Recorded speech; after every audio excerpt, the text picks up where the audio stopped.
पुरुष स्त्री की योनि को सूंघते,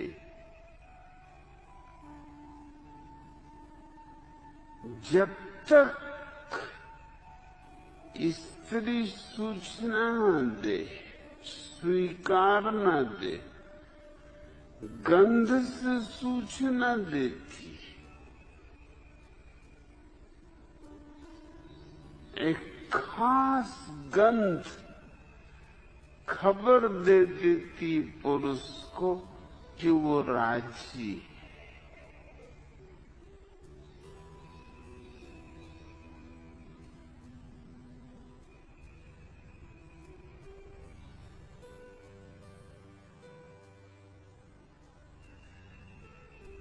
लेकिन हमने तो बहुत तरह की गंधें ईजाद कर ली।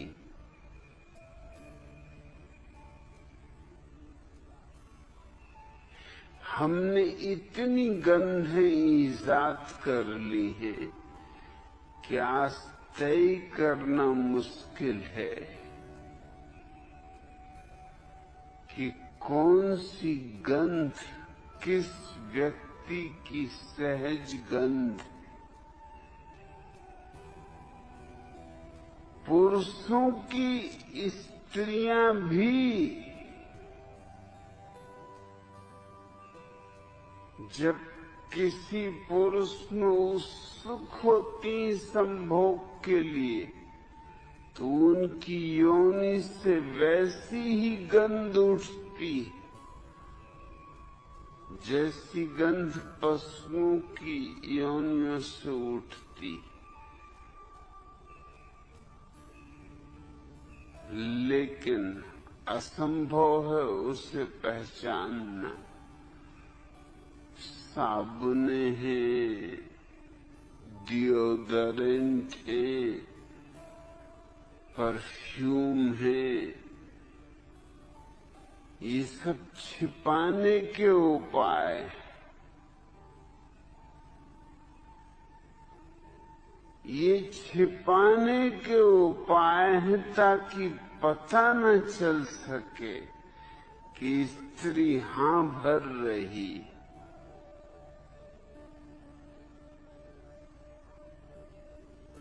ये हमारी जालसाजियां हैं। ये जालसाजियां हमें करनी पड़ी क्योंकि ये हो सकता है कि तुम्हारे घर एक मेहमान आए और तुम्हारी पत्नी की योनि से गंध उठने लगे उस मेहमान के लिए, फिर तुम क्या करोगे?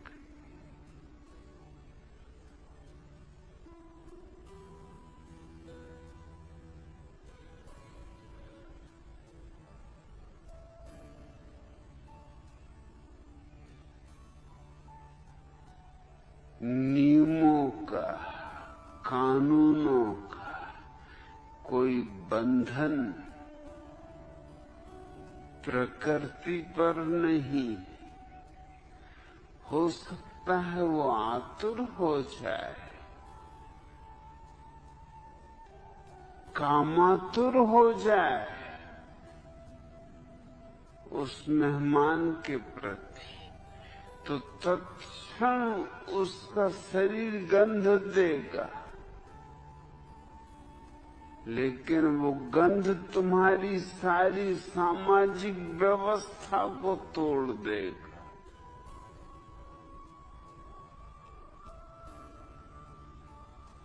तो उस गंध को छिपाना जरूरी है।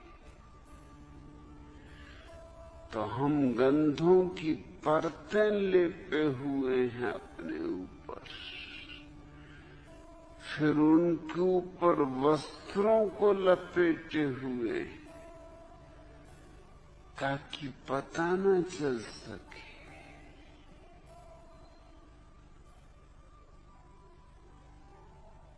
तो ऊपर ऊपर शिष्टाचार चलता रहेगा,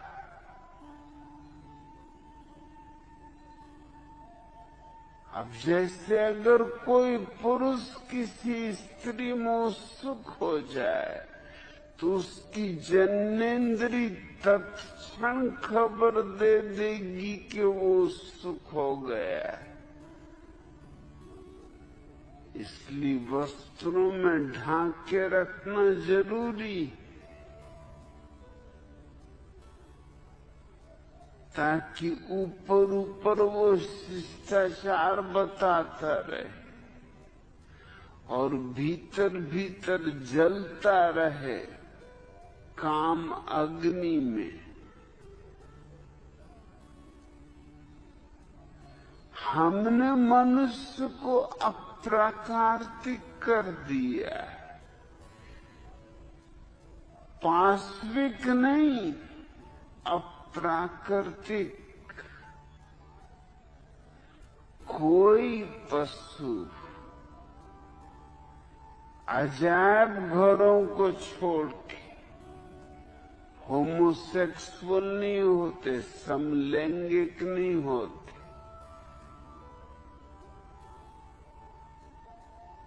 हाँ, अजायब घरों में हो जाते। अजायब घर की अजीब स्थिति, इसलिए तो उसको अजायब घर कहते।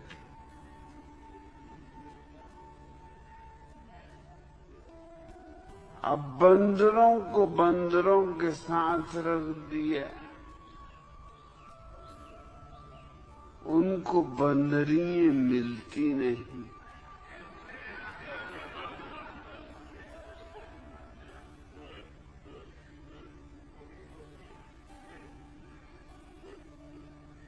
तो बंदर बंदरों पे हमला करने लगते।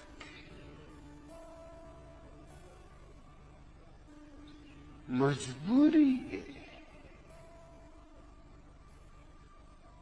कोई उपाय नहीं। उनकी नैसर्गिक वृत्ति को कोई तृप्ति नहीं मिल रही, तो तृप्ति पाने के लिए कोई भी उपाय करेंगे।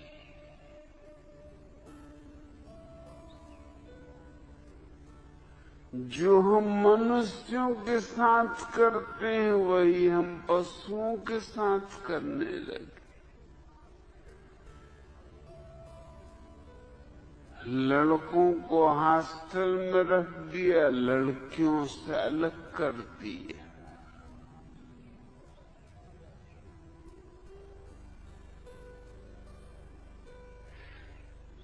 चौदह साल की लड़की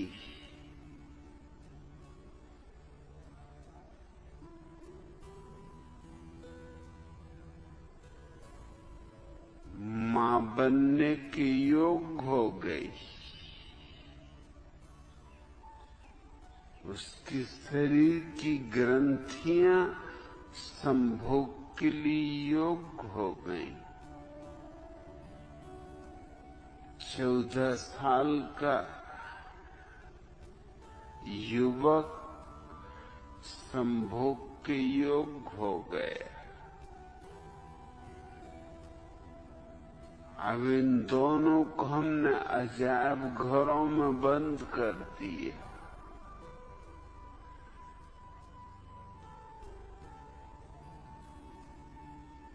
लड़का रहेगा लड़कों के हॉस्टल में, लड़की रहेगी लड़कियों के हॉस्टल में, और बड़े सख्त पहरे हमने बिठा दिए।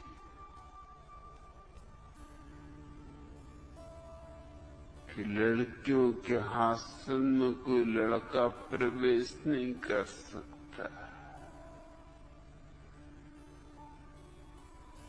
करे भी प्रवेश तो रविवार के दिन में 10 से 12 बजे तक, और वो भी अध्यापिकाएं मौजूद रहेंगी। उनकी मौजूदगी में कुछ बातचीत करनी हो तो कर लो। और सबूत देना पड़ेगा कि भाई हूँ, पिता हूँ, रिश्तेदार हूँ।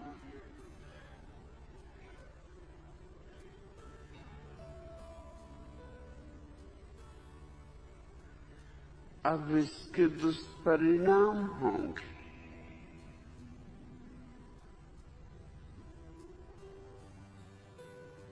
इसके दुष्परिणाम ये होंगे कि लड़के लड़कों के साथ ही लैंगिक व्यवहार शुरू कर देंगे।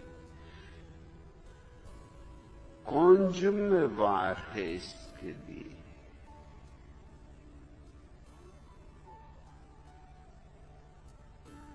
तुम जिम्मेवार हो। लड़कों का क्या कसूर? लड़की क्या करे? काम वासना सजग हुई। वैज्ञानिक कहते हैं कि 18 साल की उम्र में काम वासना अपने शिखर पर होती है।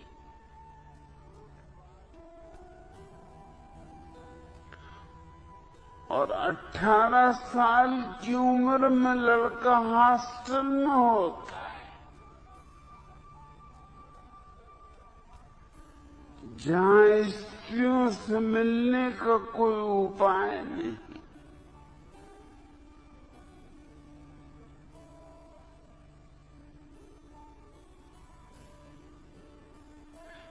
शादी होगी उसकी 25 साल में, 27 साल में, 28 साल में।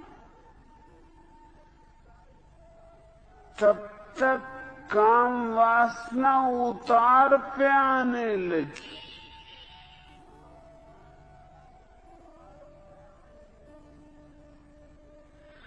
अ 18 साल में अपने शिखर पर थी, तब तो वो जला, भुना, तब तो उसने न मालूम क्या क्या किया।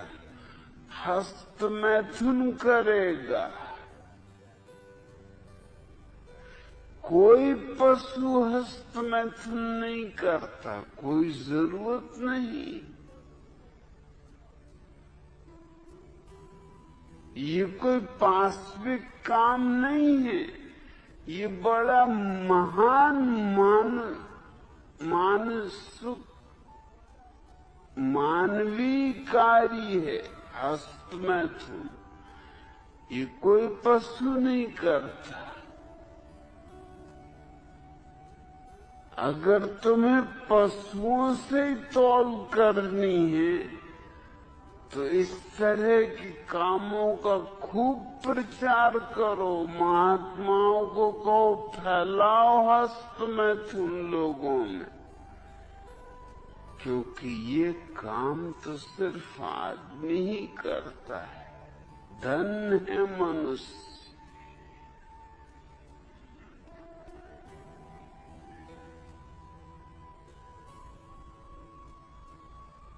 बड़े आविष्कारक हैं।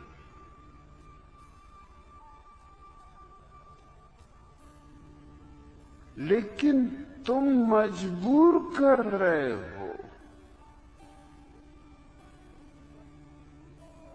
18 साल में जब काम वासना प्रगाढ़तम है, जबकि युवक एक रात में कम से कम 4 से 7 बार तक संभोग करने में योग्य है,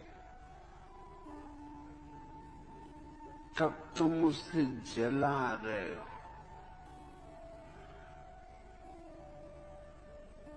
अब ये युवक अगर किसी स्त्री को रास्ते पर धक्का दे दे किसी की साड़ी ही खींचते,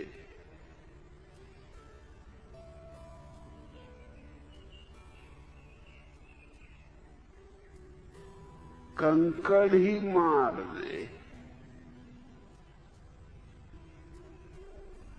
तो इसको तुम पाशविक व्यवहार कहोगे? मैं कहता हूं ये तुम्हारा समाज मूड है, जिसका ये परिणाम है।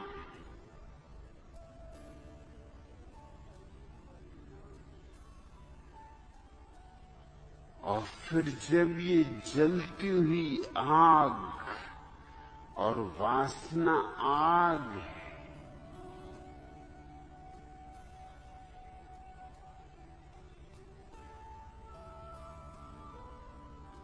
और इस आग को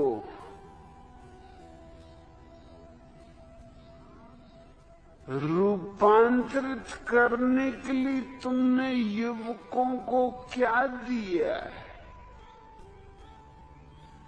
तुमने कोई कला दी उन्हें? तुमने कोई ध्यान दिया उन्हें? तुमने कुछ योग दिया उन्हें कि वो इस अपनी कामाग्नि को परिवर्तित कर लें, रूपांतरित कर लें? वो तो कुछ नहीं दिया।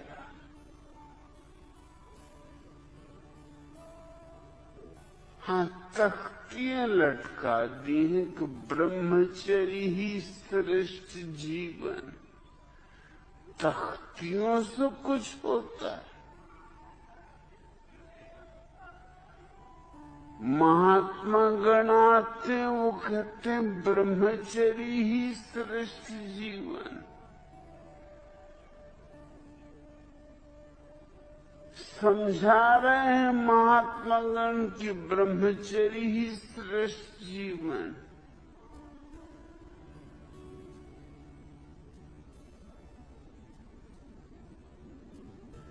और महात्मा गणों के जीवन में भी कोई ब्रह्मचर्य नहीं। सबको उनका जीवन भी पता है।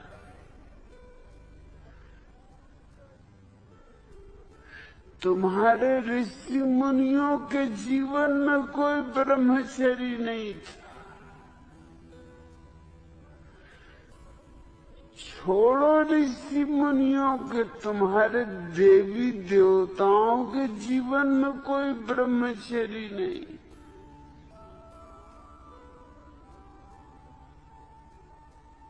और इन्हीं देवी देवताओं की पूजा चलती, इनको तुम पाशविक नहीं कहते। यस,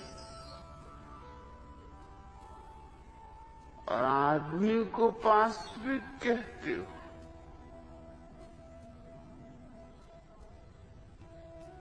तुम्हारे पुराण उठा कर देखो, तुम्हारे धर्मशास्त्र जला डालने योग्य, जिनकी तुम पूजा करते हो।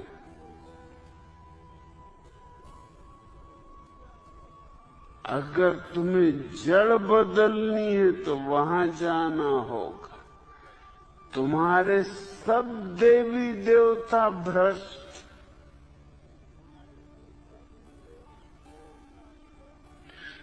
स्वर्ग में तुम्हारे देवता करते क्या है? नचा रहे हैं अप्सराओं। उर्वशी नाच रही, मेनका नाच रही।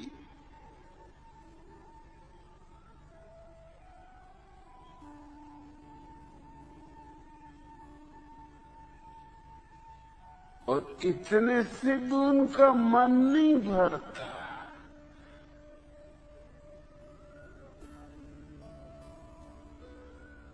तो ऋषि मुनियों की पत्नियों को सताने आ जाते।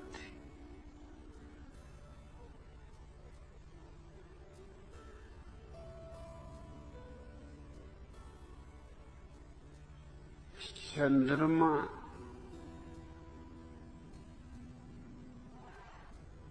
उतर आता है छिप के किसी ऋषि की।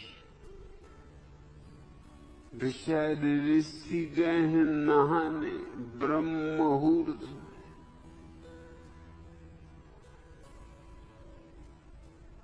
तब मैं समझा कि क्यों ऋषियों को ब्रह्म मुहूर्त में नहाने भेजते।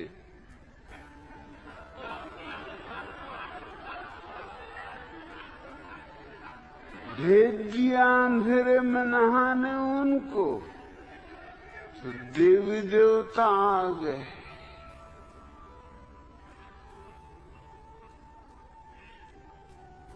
अब देवता हैं तो वो तो कोई भी चमत्कार करे, तो वो ऋषि के वेश में आ गए। पत्नी समझी कि पतिदेव लौट आए।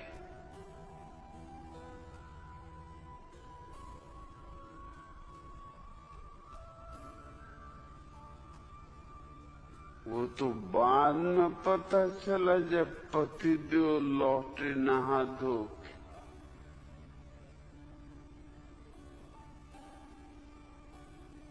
मगर तब तक सब मामला खत्म ही हो चुका।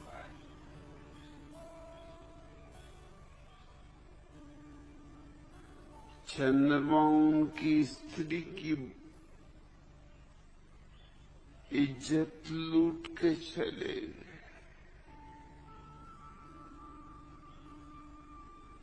ये तुम्हारे देवी देवता हैं। तुम जरा अपने सारे देवी देवताओं की लिस्ट तो बनाओ और उनके नाम के आसपास उनके कृत्यों का उल्लेख तो करो। तुम चकित हो जाओगे। इनकी तुम पूजा कर रहे हो, सदियों से इनका गुणगान कर रहे हो। तुम्हारे वेद इनकी स्थितियों से भरे। हे इंद्र देवता, हे चंद्र देव, हे सूर्य देव, मगर इनकी कारगुजारियां तो देखो।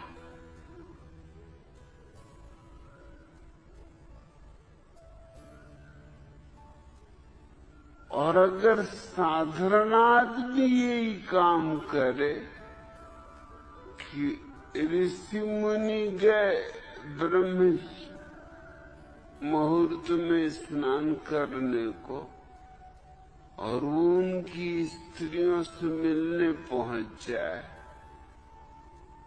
तो ये पाशविक व्यवहार कर रहा है। और तुम्हारे देवता दिव्य व्यवहार कर रहे थे। ये दोहरे मापदंड छोड़ने होंगे, ये बेईमानी छोड़नी होगी।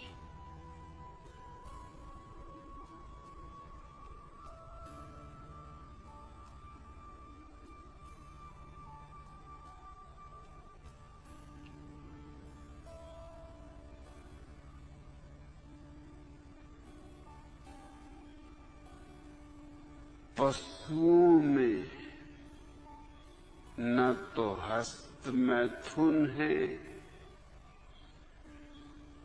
न बलात्कार है। हाँ, लेकिन दोनों बातें घटती हैं पशुओं में भी अजायब घर में। अजायब घर के जो लोग निरीक्षक हैं वो लोग चकित हुए कि क्या बात, जंगल में ये बात नहीं होती, अजायब घर में क्यों होती। बात सीधी साफ है, इसके लिए कोई बहुत बड़े शोध कार्य करने की जरूरत नहीं है।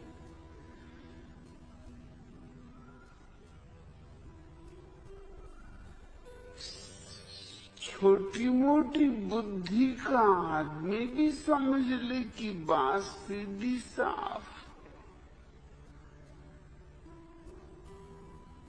तुमने यहाँ वही काम कर दिया जो तुमने आदमियों के साथ किया।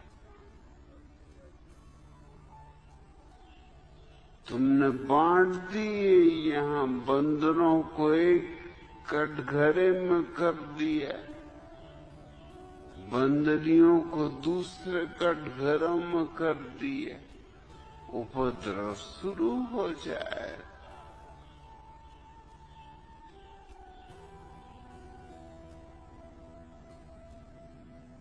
अड़चने शुरू हो जाएंगी।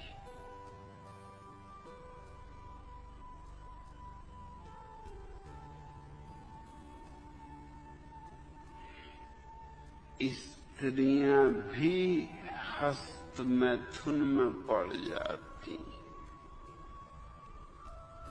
मगर स्त्रियां पकड़ी नहीं जाती, उतनी आसानी से नहीं पकड़ी जा सकती जितनी आसानी से पुरुष पकड़े जा सकते। क्योंकि स्त्रियों की जो यौन यंत्र की व्यवस्था है वो आंतरिक है, पुरुषों की यौन यंत्र की व्यवस्था बाह्य है, वो जल्दी पकड़े जा सकते हैं। इसलिए लोग सोचते हैं आमतौर से अगर दो पुरुषों में बहुत दोस्ती हो और गले में हाथ डाल के और फिल्मी गीत गाते हुए तुम उनको जाते देखो तो शक होता है, मगर दो स्त्रियां खूब सहेली हों गहरी तो तुम्हें शक नहीं होता। क्यों? उनको कहते वो सहेलियां हैं, और ये पुरुष इन पे शक होने लगता है।